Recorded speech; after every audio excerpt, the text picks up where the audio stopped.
All right, everybody, we back again. This is L.A.Kendrick with another story from Would You Dare? The Vault, of course.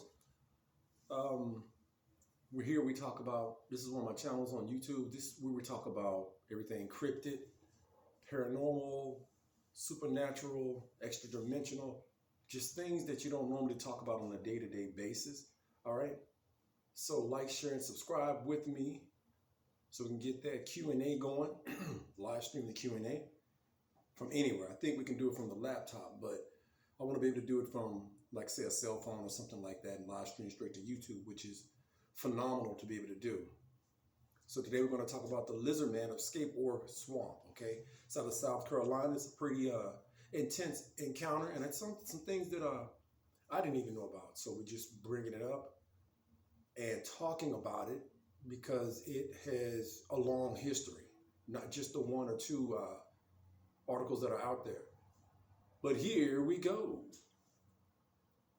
Many theories have been presented in relation to the identity of the lizard man. Theories such as living dinosaurs and even offshoots of evolution, in which reptilian hierarchy continue to evolve along the same path as early primates. At one point in time, reptiles ruled the earth. It is not out of the realm of possibility that the most dominant species on the planet could continue to evolve in small numbers, unseen by mankind. Although no reptilian species known to man have shown signs of such advanced evolution, the reptile is the oldest and most successful species on the planet and could hold secrets that have yet come to light.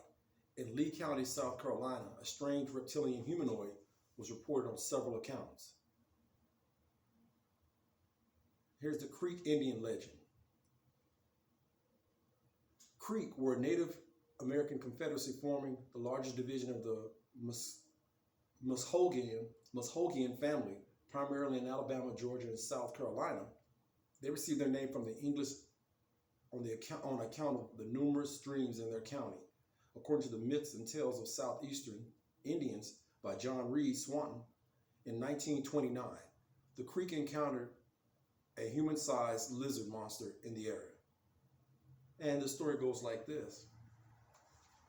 Several Indians were out together and formed a hunting camp. A hunter came back one evening and said, "I found a big bear tree." He told the rest of the hunters, and they said to one another, "Tomorrow morning, we will set out, build a fire, and smoke the she-bear out so that we can see her." They slept and next day started off and came to the place. When they got to where the big tree stood, it looked as if something lived there, and they said to one another, "A bear surely lives here." So they started a fire under it. The smoke filled up the hollow inside, and soon a big lizard came out. The people saw it and ran away. The big lizard jumped down and gave chase. It ran along till it caught one of them and came back with him. It came with him to the big tree and threw him down into it. Then it chased another and did the same to each in turn, overtook, caught, and brought him back. Only one was left.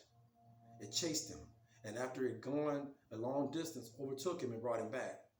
When it was coming through a place where the trees were thick, a tiger, for a panther in quotation marks, parentheses, was lying asleep in it. When the big lizard got there with the man, the panther awoke and jumped on it. The lizard let the man go and jumped upon the panther in turn, and they began to fight. The man saw this, jumped up and ran away. Of the people who had gone far away from their homes to hunt, only one came back. He told his people how the big lizard had killed all the others. And then we get into the lizard man of Scape Ore. The first modern reported sighting of the creature was made by George Holloman Jr. in the fall of 1987, but it was reported by Christopher Davis, a 17-year-old local man that made the lizard man famous. They switch in the dates because one says he was 16 and one says he was 17. Davis said he encountered the creature while driving home from work at 2 a.m. on June 29, 1988. According to his account, Davis stopped on a road bordering Scape Ore Swamp in order to change a tire which had blown out. When he was finishing up, he reported having heard thumping sounds and noises from behind him and having turned around to see the creature running towards him. Davis said the creature tried to grab at the car and then jumped on its roof as he tried to escape. Clinging onto it, Davis swerved from side to side in an effort to throw it off. After he returned home, Davis' side rear mirror was found to be badly damaged and scratch marks were found on the car's roof. Though there was no other physical evidence of this encounter, I looked back and saw something running across the field towards me. It was about 25 yards away, and I saw red glowing eyes. I ran into the car, and as I locked it, the thing grabbed the door handle. I could see him from the neck down. The three big fingers, long black nails, and green rough skin. It was strong and angry.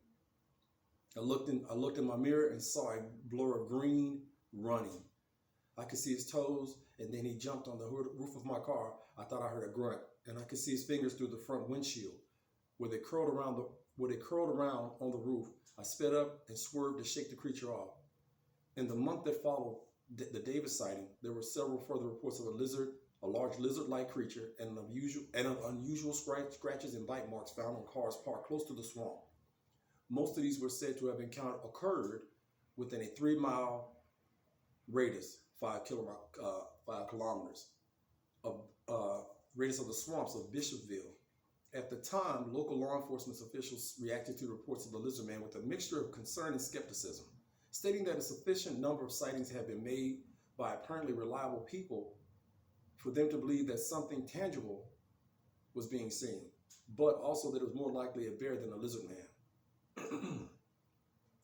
2 weeks after Davis' sighting, the sheriff department made several plaster casts of what appeared to be 3-toed footprints, measuring some 14 inches in length, but decided against sending them to the FBI for further analysis after biologists advised them they were unclassifiable. Now that's odd.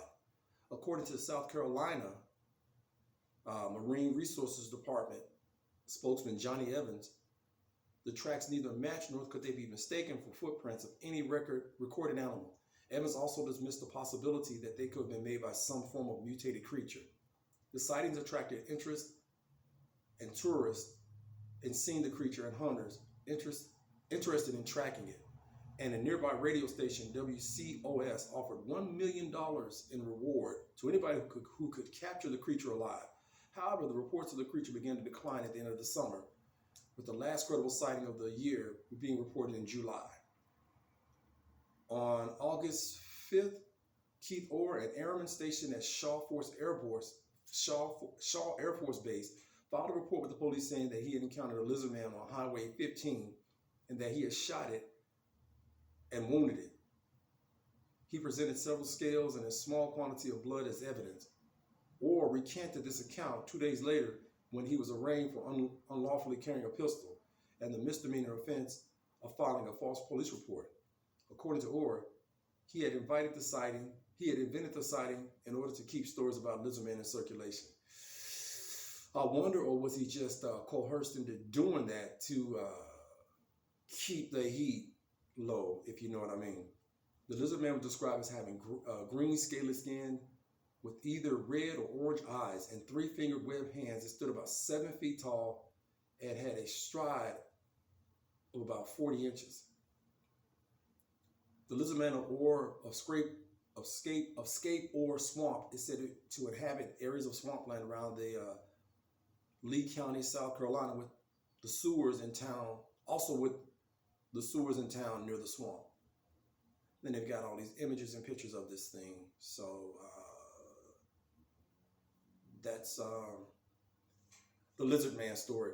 But if you guys don't understand anything about the reptilians or repticoids, they even talk about the Rothschilds and other humans that are of well-to-do origins and money and finances, right? They like the 1%ers or whatever, that they're reptilian, alien people or terrestrial-based people that are, from this planet that are running the country. You guys tell me what you think, all right? Would you dare want to be caught in a situation like these individuals were? And this thing actually killed some people. So if you know anything about reptiles, they do eat meat. Most of them eat meat. So those Indians that they caught, they probably devoured them, or it probably devoured them. All right, so you guys like, share, and subscribe. I have a lot of work out there already. The Destiny versus Chaos series. I'm wrapping it up with The Paradox of Pain, which was the last book out. So if you guys want to get caught up, you can start off with the Destiny versus Chaos novel, Skyhammer, and and then The Paradox of Pain, and then you have 2 comic books on Kindle, The Trials of Shabazz and The Battle for Stonehenge.